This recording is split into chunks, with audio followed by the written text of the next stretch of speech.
Mga ulo sa balita. 24 ka mga karpentero malampusong nakaamgo sa trabaho para New Zealand. Walay puas ang pagbansay sa mga magtutungha sa nagkalain-laing tunghaan pinaagi sa career guidance ug employment coaching. Sa 69 ka mga kagayanon nakabaton og serbisyo pinaagi sa Clarex nga serbisyo og People's Day. Liceo de Cagayan University nagpahigayon og eksklusibong job fair.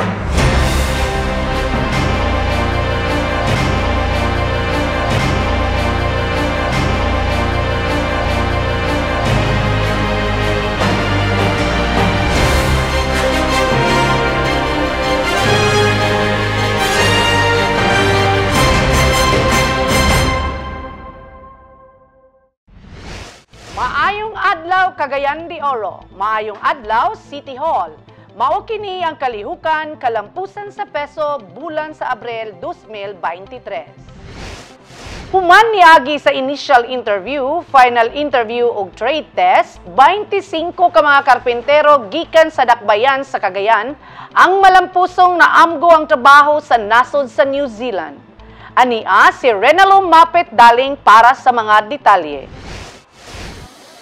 25 ka mga karpentero ang malampusong nakapasar sa gipahigayong Special Recruitment Activity sa Staffhouse International Resources Corporation bound to New Zealand ni atong Abril 23, 2023 human sa trade test nga nahitabo sa Asia Pacific Technical Skills Development Center Incorporation ning syudad. Ang initial interview nahitabo ni atong Marso 9, 2023 sa buhatan sa Public Employment Service Office sa pagpangulo ng OFW Desk Focal Miss Lynn Guzman ug mga kauban sa buhat may asistar sa 96 ka mga aplikante.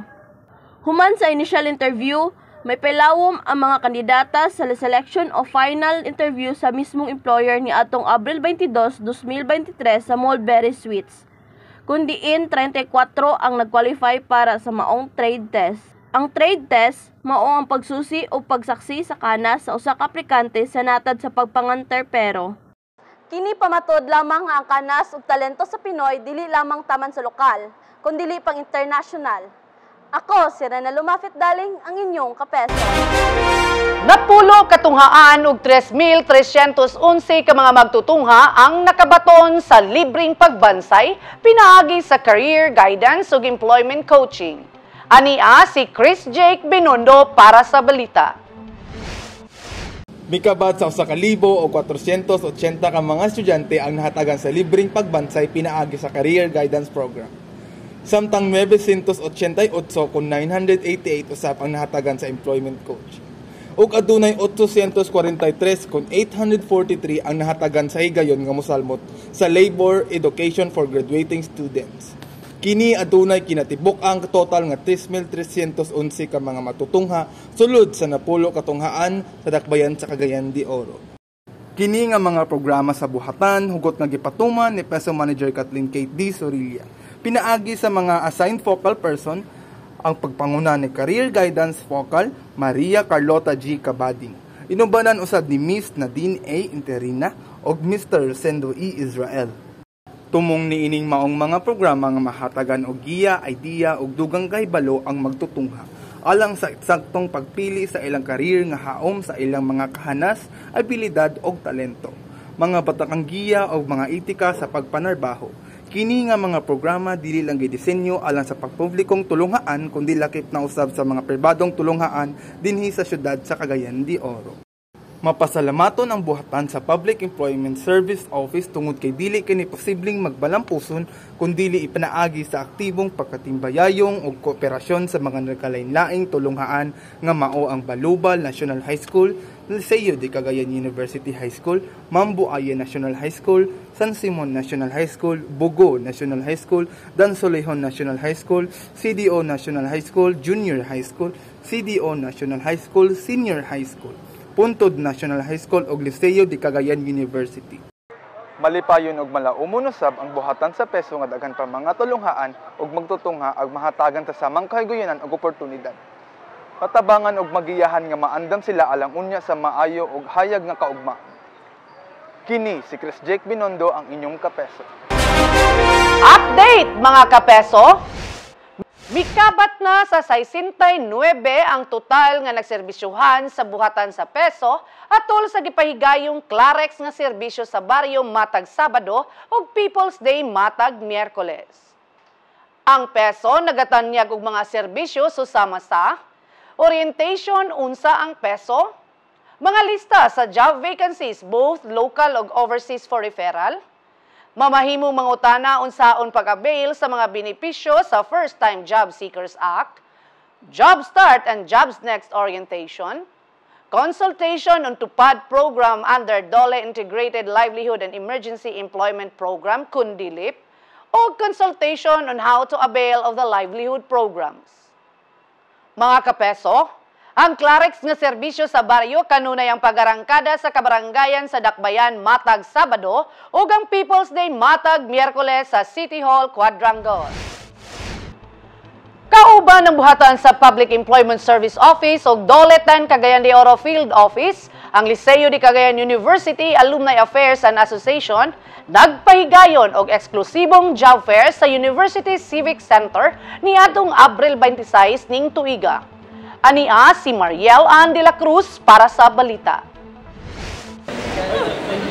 Mitutual sa 22 ka mga employer gikan sa lokal ug national nga mga pribadong kompanya ang misalmot sa gipahigayong job fair alang sa mga graduating students ug alumni sa universidad.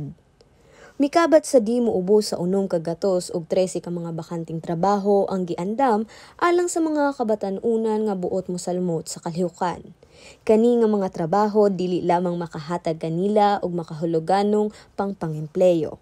Makahatag usab og eksperyensya kanila samot na sa mga graduate pa lamang sa kolehiyo.